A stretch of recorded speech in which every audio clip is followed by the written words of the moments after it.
날마다 우리의 인생을 선하게 인도하시는 선한 목자가 되시는 하나님을 찬양합니다.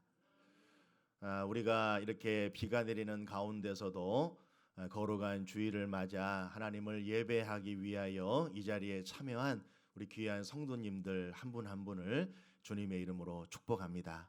여러분의 삶 가운데에 선한 목자이신 하나님의 변하지 않는 은혜와 인도하심이 평생토록 함께 하시기를 간절하게 소망합니다.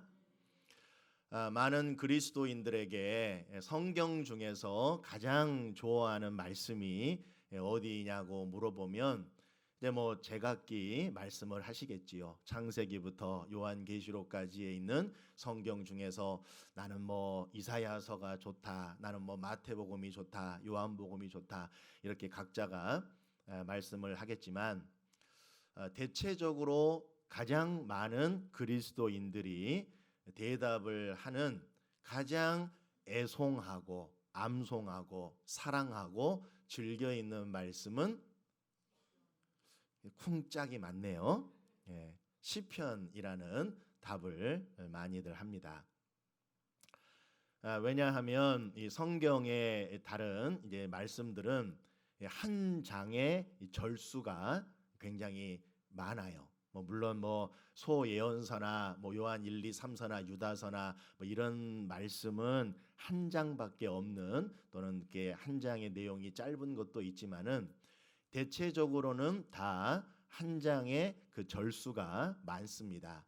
그런데 이 시편은 150편으로도 또한 어떤 시는 3절만 있는 시도 있고 또 6절 정도 있는 시도 있고, 대체적으로 내용이 그 절수가 길지 않은 시들이 많이 있습니다. 그래서 이 시편을 읽다 보면, 원래 시편이 기도 아니겠습니까? 그래서 시편을 읽다 보면 내가 기도하는 것 같은 마음이 들기도 하고, 또 시편 안에는 찬양이 많이 들어있기 때문에 우리가 부르는 CCM 그 찬양들 가운데 시편의 말씀을 가사로 한 찬양이 굉장히 많습니다. 그래서 이 시편을 읽다 보면 기도하는 것 같고 찬양하는 것 같아서 굉장히 좋아하는 그런 그리스도인들이 많습니다. 이 시편을 보면 어떻게 보면 우리 인생을 좀 이렇게 농축해 놓은 것 같다, 그런 생각이 들 때가 많습니다. 시편의 말씀을 읽어보면 어떤 때는 참 기쁘고 즐겁다라는 것을 표현하는 구절도 있고, 또 어떤 구절에는 내 마음에, 내 눈에 눈물이 마르지 않아서 내가 밤새도록 내 침상을 눈물로 적십니다. 나의 눈물을 하나님 당신의 병에 담아 주시옵소서, 이런 말씀들도 있고, 눈물에 관한 이야기, 때로는 감사하고 또 즐겁고 하나님의 은혜에 대한 감격의 고백도 있지만, 때로는 내 삶에 닥쳐온 이유를 알 수 없는 고난과 고통과 환난 속에서 하나님께 도와달라 절규하며 하나님의 은혜를 구하는 그런 탄원의 시들도 굉장히 많이 있습니다. 우리의 인생이라는 게 생로병사의 희노애락이 반복되는 게 우리 인생 아니겠습니까? 그런데 이 시편 안에 그 모든 것들이 다 들어있다라는 것이죠. 그런 면에서 이 시편은 우리의 인생을 이렇게 반영하고 있고 또 이렇게 묘사하고 있다, 이렇게 볼 수가 있습니다. 그래서 그런지 이 시편 안에는 장르가 굉장히 많습니다. 하나님의 말씀을 강조한 지혜의 시도 있고요. 또 하나님께서 모든 만물을 창조하셨다라고 하는 창조 시도 있고, 또 역사를 회고하면서 그 역사 속에 담겨져 있는 하나님의 은혜에 대한 역사 시도 있고, 또 말씀드린 바와 같이 이유를 알 수 없는 고난 가운데에서 하나님의 도움을 구하는 개인 탄원시 또는 공동체의 탄원시도 있고, 때로는 내가 저지른 죄로 인하여서 하나님 앞에 은혜를 구하는 참회의 시도 있고, 굉장히 다양한 장르 본문이 시편 가운데 들어 있습니다. 그런데 오늘 본문인 시편 147편이 들어있는 이 시편 150편의 마지막 부분이 굉장히 중요합니다. 시편 146편부터 시편 150편까지 5편이죠. 146, 147, 148, 149, 150. 이 5편의 시를 특별히 할렐루야 시편이라고 말합니다. 할렐루야 시편. 왜냐하면 보면은 딱 알 수가 있는데 146편부터 150편까지는 1절에 할렐루야로 시작해서 마지막 절이 할렐루야로 끝이 나기 때문에 할렐루야 시편이다, 그렇게 이야기를 합니다. 할렐루야, 여러분 그 뜻이 무엇인지 잘 아시지요? 할렐루라고 하는 말은 명령형인데 찬양하라 그런 말이고, 야는 야훼, 여호와 하나님을 이야기합니다. 그러니까 할렐루야, 여호와를 찬양하라. 목회자나 찬양 인도자가 할렐루야라고 이야기하면 우리 온 성도는 뭐라 화답하죠?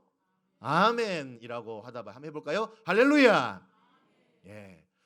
하나님을 찬양하라라고 이야기할 때 온 성도가 함께 아멘이라고 하면서 예, 맞습니다. 하나님은 찬양받기에 합당하신 분입니다. 내가 하나님을 찬양합니다. 아멘. 그렇게 응답을 하게 되어 있습니다. 그래서 이 할렐루야 시편이 마지막에 나오는데 왜 시편 150편의 마지막이 할렐루야, 하나님을 찬양하라라는 시편으로 마무리가 되고 있을까? 그 이유는 이 시편 안에 많은 장르가 있다고 그랬죠. 지혜시가 있고 역사시가 있고 탄원시가 있고 참회시가 있고 창조시가 있고 뭐 감사시가 있고 많은 이런 시편 안에 장르들이 있지만 이 모든 것들은 결국 무엇으로 귀결되어야 하느냐? 찬양으로 귀결되어야 된다는 사실입니다. 이 모든 것이 결국은 하나님 앞에 찬양이 되어야 된다는 사실이에요. 어떤 목사님이 그런 이야기를 하시는 걸 제가 들은 적이 있습니다. 우리가 이 땅을 살아가면서 우리가 신앙생활을 하는데, 신앙생활을 하면서 우리가 하는 신앙의 형태들을 보면 말씀을 열심히 읽는다든가 또는 하나님께 간절하게 기도한다든가 또 열심히 봉사한다든가 또 하나님께 예배를 드린다든가 또 찬양을 한다든가 이 많은 신앙의 행위들이 있는데, 이 땅에서만이 아니라 저 영원한 하나님의 나라, 저 천국에 가서도 지속되는 신앙의 행위가 뭘까요? 이렇게 어떤 목사님이 질문하시는 것을 들은 적이 있습니다. 그 답은 뭘까요? 오늘 궁짝이 아주 잘 맞는 주일입니다. 찬양입니다.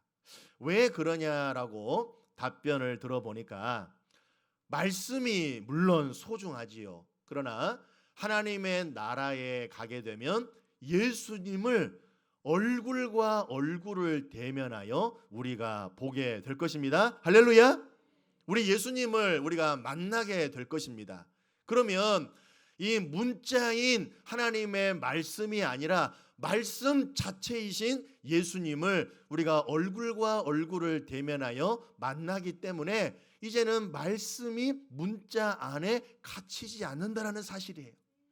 그 다음에 우리가 기도도 물론 필요하겠지만 예수님을 얼굴과 얼굴을 대면하여 눈과 눈이 마주하기 때문에 우리가 굳이 말로 기도하지 않아도 이심전심 마음과 마음으로 눈빛과 눈빛이 부딪히면서 이미 예수님께서 우리의 마음을 다 아신다라는 거죠. 그런데 예수님을 우리가 얼굴과 얼굴로 대면할 때 우리는 무엇은 중단할 수가 없느냐? 그 높으신 주님을 찬양하는 것은 멈출 수가 없다라는 사실이죠.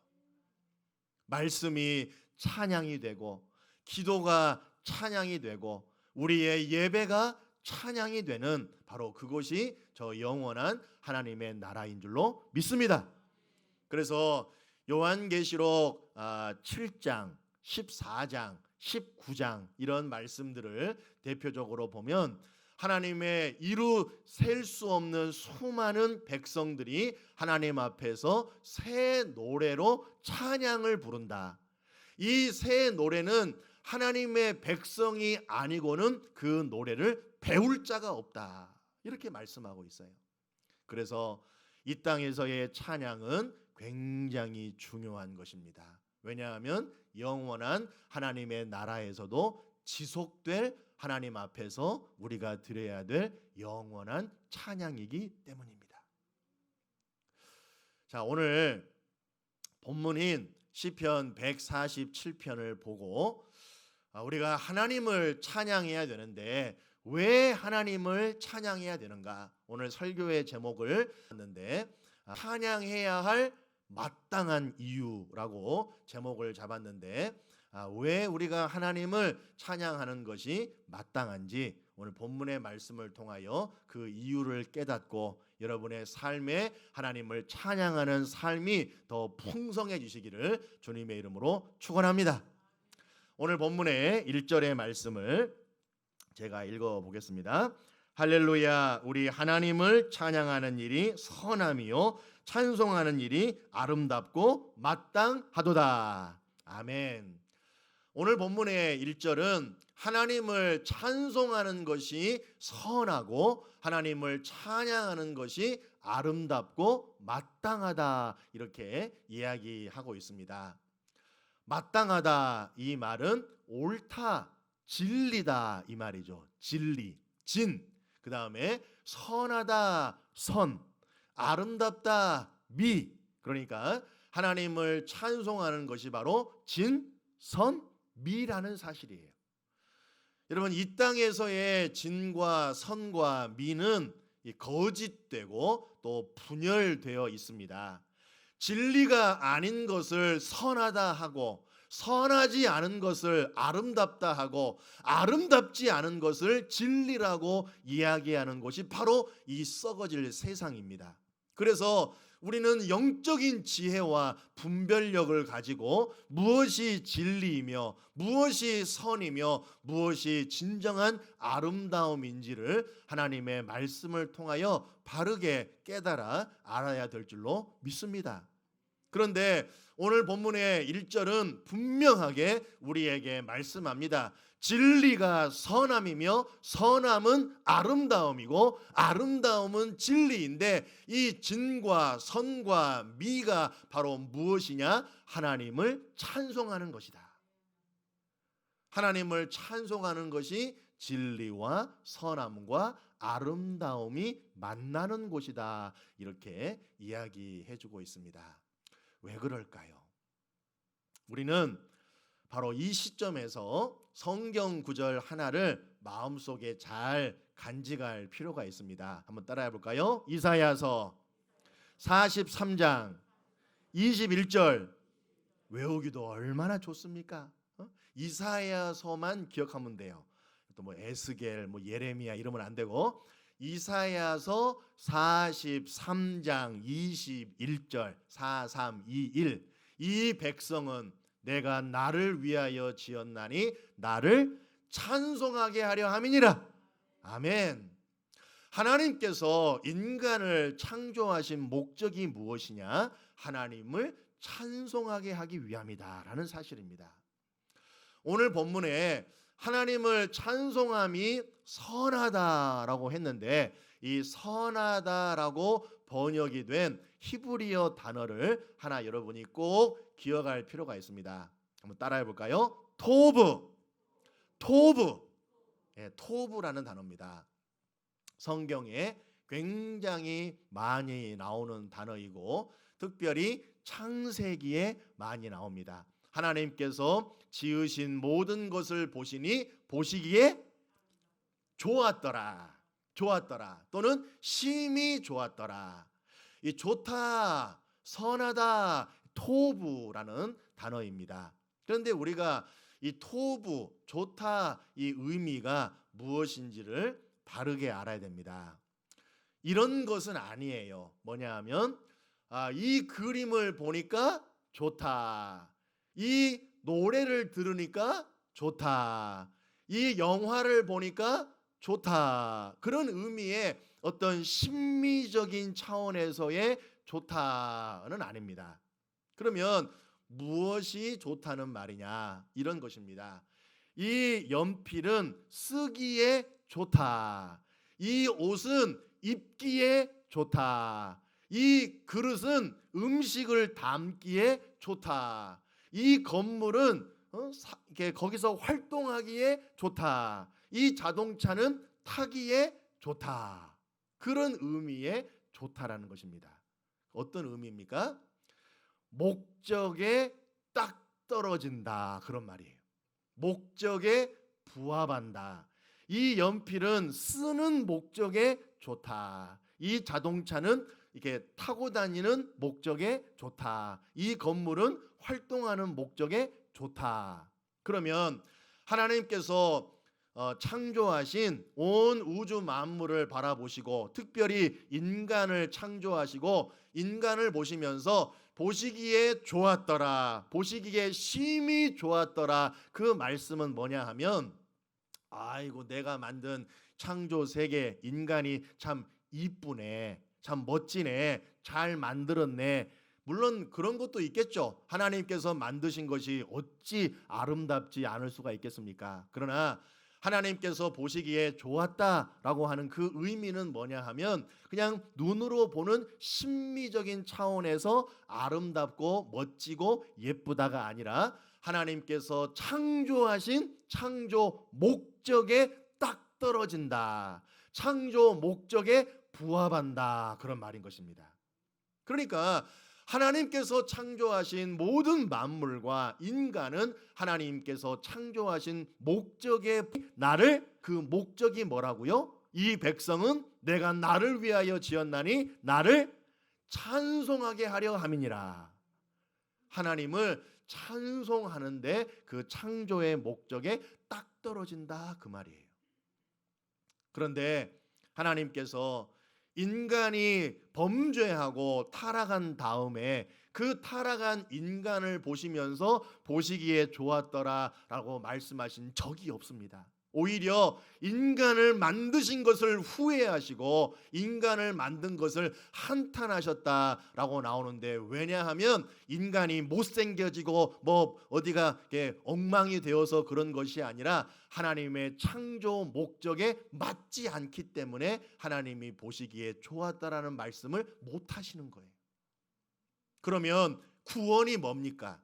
구원은 하나님의 창조의 목적에 부합하도록 우리가 다시 거듭나는 것입니다. 하나님의 형상대로 지음받은 하나님의 자녀의 모습으로 우리가 다시 새롭게 빚어지는 것입니다. 그래서 구원받은 자의 그 삶의 증거가 뭐냐? 찬송인 것입니다. 찬송. 한번 크게 아멘 하시기 바랍니다. 구원받은 자의 증거는 찬양입니다. 할렐루야. 아멘. 내 입술에서 찬양이 점점 식어지고 내 입술에서 찬송보다는 불평과 원망과 짜증과 그런 이야기가 많이 나오고 있다면, 나는 지금 나를 구원하신, 그래서 새롭게 창조의 목적에 부합하도록 나를 이끌어 가시는 하나님의 뜻에 합당하지 않게 살아가고 있다라고 우리 자신을 돌아보아야 될 것입니다. 여러분, 하나님을 찬송하는 것이 선하고 창조 목적에 부합하고 그래서 마땅하고 그것이 아름다운 것입니다. 그런데 그 하나님께서는 어떤 하나님이신가? 오늘 본문의 2절부터 6절까지 세 가지의 하나님의 모습을 우리에게 계시해 주시는데, 먼저 2절과 3절의 말씀을 제가 읽어보겠습니다. 여호와께서 예루살렘을 세우시며 이스라엘의 흩어진 자들을 모으시며 상심한 자들을 고치시며 그들의 상처를 싸매시는도다. 할렐루야. 우리 하나님은 어떤 하나님이신가?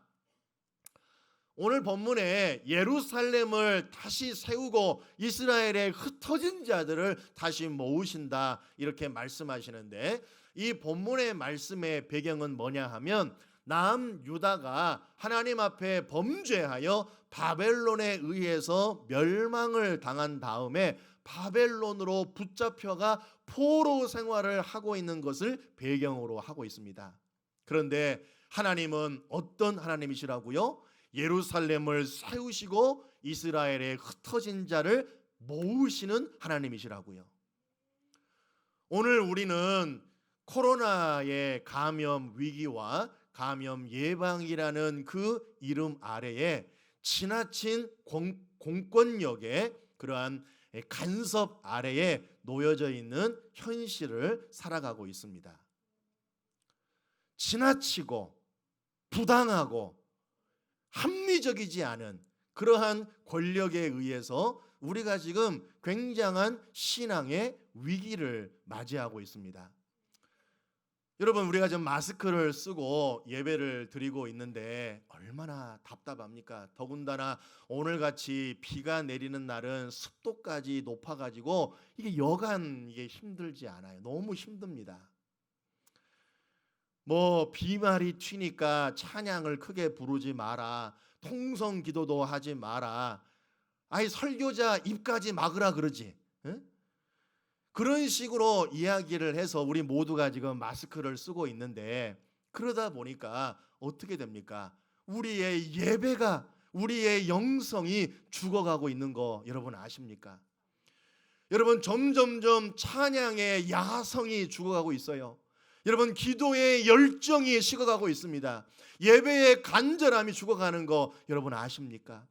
제가 그래서 그랬잖아요. 여러분, 가정에 돌아가서는 여러분의 골방에서 크게 찬양하고 큰 목소리로 기도하고 하나님의 말씀을 크게 낭송하시라고 제가 말씀을 드렸습니다. 이제 이 시대는, 내 신앙은 내가 지켜야 되는 시대예요.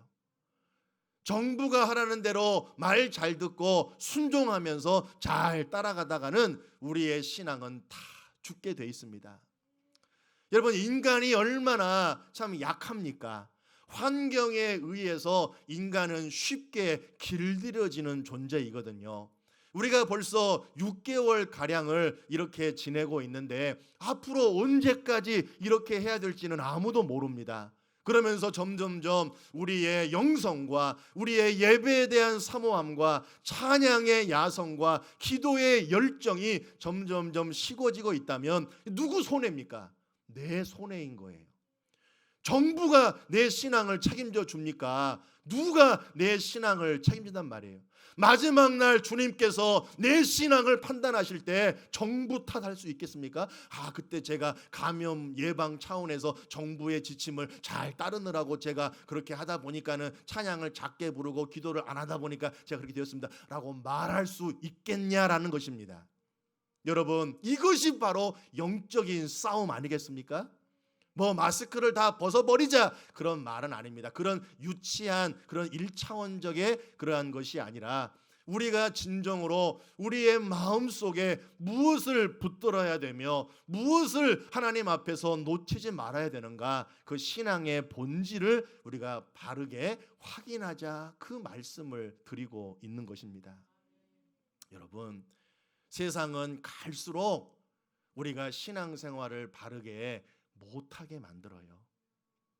이 어두움의 이 어두움의 세상의 권세 잡은 자가 마지막 주님이 오시기 전까지 우리가 신앙생활을 잘 하도록 내버려 두겠습니까? 아니요. 우리를 점점점 익숙하고 편안하고 편리하고 간단하고 그런 것으로 우리의 신앙이 점점 병들게 만들어 가지 않겠습니까? 예수님께서 뭐라 그랬습니까? 인자가 올 때에 믿음을 보겠느냐? 그 말씀은 뭡니까? 주님께서 오시는 마지막 날 믿음을 가진 자를 보기가 어렵다라는 그 말입니다. 여러분, 우리는 영적인 싸움 가운데 있습니다. 목사님, 우리가 뭐 총칼 든 것도 아닌데 뭐 전쟁이란 말입니까? 영적인 싸움은 혈과 육에 속한 것이 아니에요. 우리의 생각과 우리의 마음과 우리의 입술과 우리의 모든 삶의 곳곳의 영역에 영적인 싸움이 있다라는 사실을 여러분 간과하지 않으시기를 바랍니다. 점점점 교회가 약해지고 있어요. 매스미디어를 통하여 교회는 이제 무슨 집단 감염의 온상지같이 그렇게 언론에서 이야기하고 정부가 그렇게 못을 박아놓는 바람에 이제 전도와 선교는 끝났습니다. 이 땅에 교회 다니지 않는 일반 국민들이 교회에 대해서 뭐라 보겠습니까? 저 이기적인 집단, 바이러스를 퍼뜨리는 그런 집단, 그런 식으로 보지 않겠습니까? 그게 누구 탓이에요? 말해놓고 책임지지 않는 그러한 것을 통하여 교회는 지금 심각한 위기 가운데 있고, 정말 유럽 교회와 같이 텅텅텅 비어질 날이 멀지 않았음을 우리는 영적으로 체감하게 됩니다. 다음 세대의 여름 사역이 얼마나 중요합니까? 그런데 교회에 모임을 하지 말라고요? 아니 옆에 카페에 가가지고 이게 사람들이 모여서 이제 차를 마시 교회 당국에서 이렇게 와가지고 여기 이거 무슨 모임이냐? 그러면 이제 교인들이 모여가지고 이제 잠깐 차를 마시니까 우리 신장이 교회에서 와가지고 차를 마신다. 그러면 그 사람들은 전부 벌금을 내야 돼요. 왜요? 교인이니까. 그리고 교인이 아닌 사람들은 내버려둬요. 왜? 교인이 아니니까. 이놈의 것이 무슨 놈의 이런 차별이 다 있어요? 한번 교회랑 한판 붙자는 겁니까? 우리가 이 어둡고 혼탁한 시대에 우리의 영성이 깨어나야 될 줄로 믿습니다.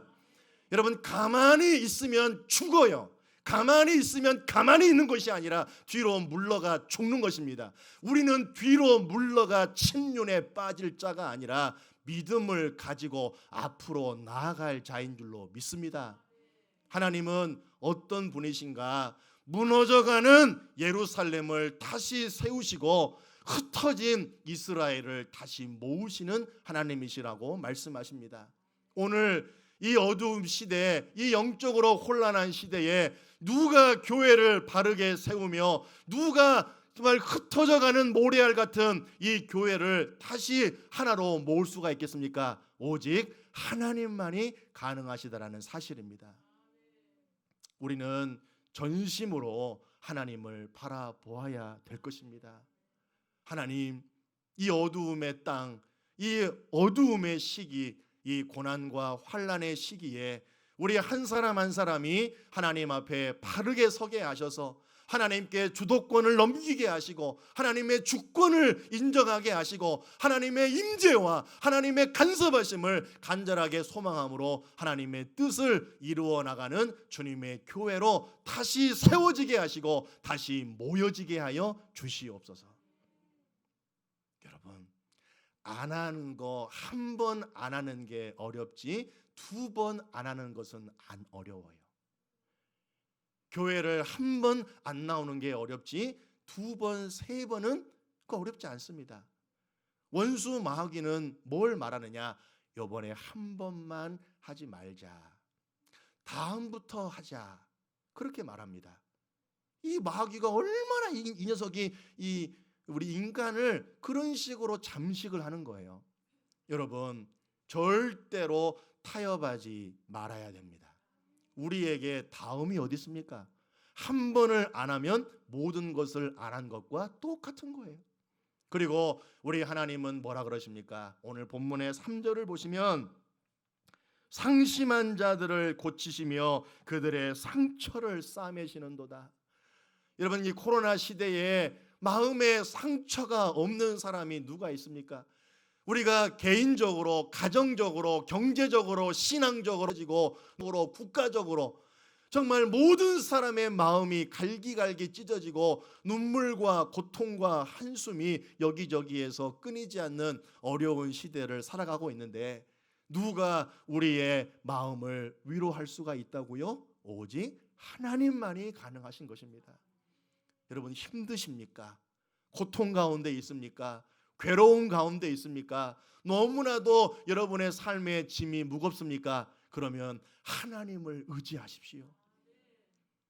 우리가 힘드니까 하나님을 더 의지해야 되고, 우리의 마음에 고통이 있으니까 하나님을 더 바라보아야 되고, 우리의 마음에 상처가 많으니까 상심한 자를 고치시고 그 모든 상처를 친히 싸매어 주시는 주님 앞으로 나와야 될 줄로 믿습니다. 이제는 우리가 죽기 아니면 까무러치기예요. 이 마지막 때에 정신을 차리고 깨어 하나님 앞에 바르게 서기 위하여 몸부림치는 우리의 신앙이 돼야 될 줄로 믿습니다. 나의 신앙도 내가 책임지고, 내 옆에 있는 구역 식구들의 신앙도 교회에 못 나오면은 못 나올 만해서 못 나오겠지라고 하지 말고, 교회를 못 나오면 왜 못 나오는지 그 상황을 한번 알아보고, 또 나올 수 없는 상황이면 그 영혼을 위하여 기도하고, 내가 당신을 위하여 기도하고 있습니다. 그런데 꼭 교회는 나와야 됩니다. 주님 앞에 나올 때 당신의 모든 삶의 문제가 해결되리라 믿습니다. 이러면서 우리가 서로를 끌어줘야 됩니다. 그렇지 않으면 이 마지막 때에 인자가 올 때에 믿음을 보겠느냐, 이 주님의 말씀대로 믿음을 가진 자가 다 사라지고 흩어지고 무너지고 없어지는 그러한 비극을 맞이하지 말라는 법이 없어요. 여러분, 힘들게 나왔잖아요. 원근 각처에서 비가 내리는 가운데서도 우리가 이 시간 이 예배당에 모여서 하나님을 예배하고 있지 않습니까? 그러면 하나님을 꼭 만나시기를 바랍니다. 그냥 마당만 밟고 그냥 돌아가시는 분이 한 분도 안 계시기를 바랍니다. 하나님을 찬송하는 것이 선하고 마땅하고 아름답도다.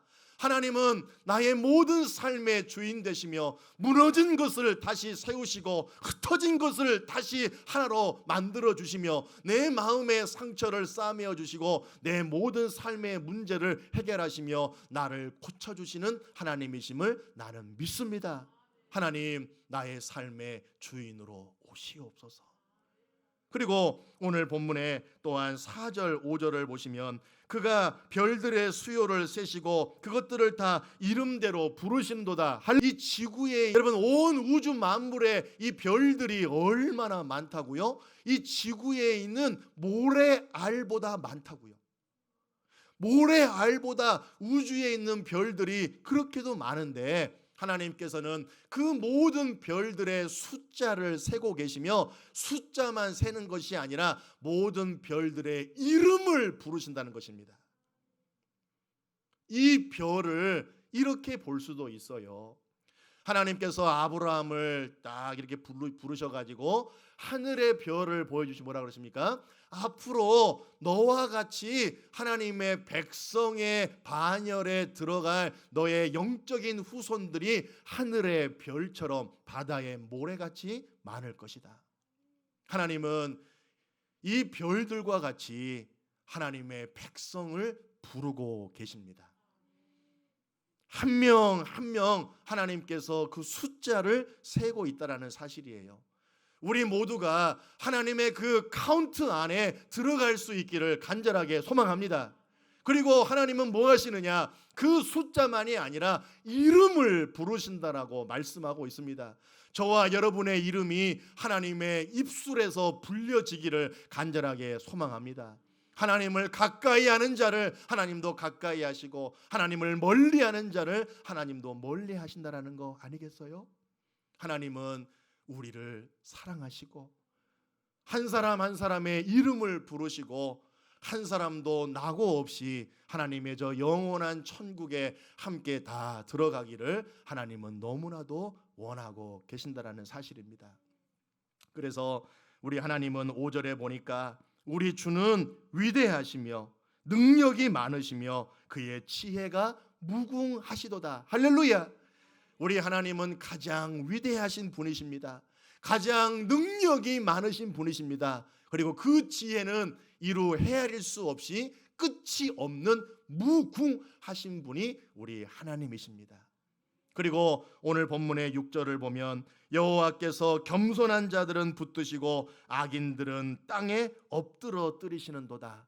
바로 무엇입니까? 하나님은 반드시 심판하시는 하나님이시다.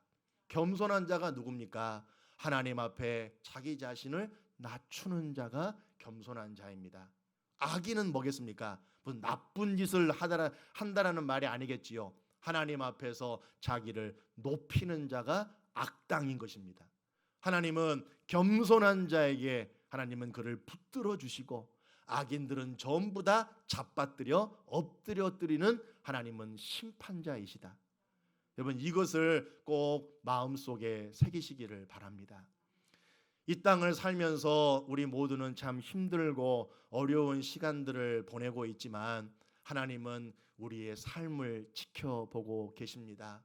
우리의 고난, 우리의 고통 속에서 우리가 어떻게 반응하는지 하나님은 보고 계십니다. 그래서 오늘 마지막 7절의 결론은 이렇게 되어 있지요.